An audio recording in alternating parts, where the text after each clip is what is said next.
Речиси година и половина штипските градинки континуирано остануваат без кадар. За овој период најмалку 15 лица по различни основи заминале од работа, а Министерството за труд и социјала не одобрило нови вработувања. Последниот период се соочуваме со неможноста да ангажираме нови лица на веќе испразнети работни места.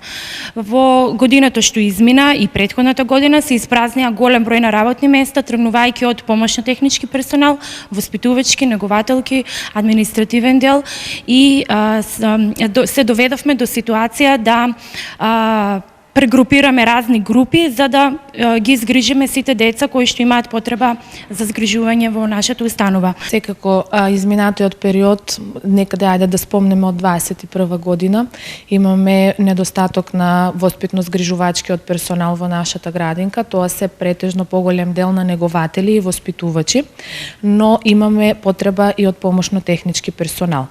Сето тоа главна причина е тоа што имаме по основ на откази и тоа од лични причини откази и нашите пензионирања кои што се релативно доста голем број. Со идентичен проблем се соочуваат и во другите штипски градинки.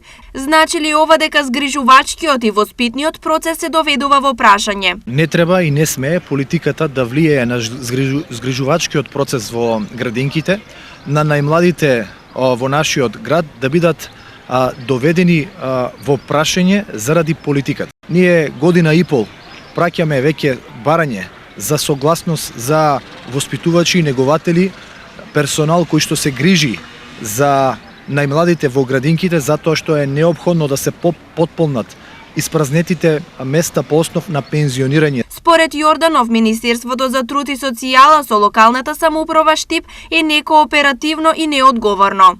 Од труд и социјала денес не се огласија, иако прашањето беше упатено лично до министерката Јованка Тренчевска.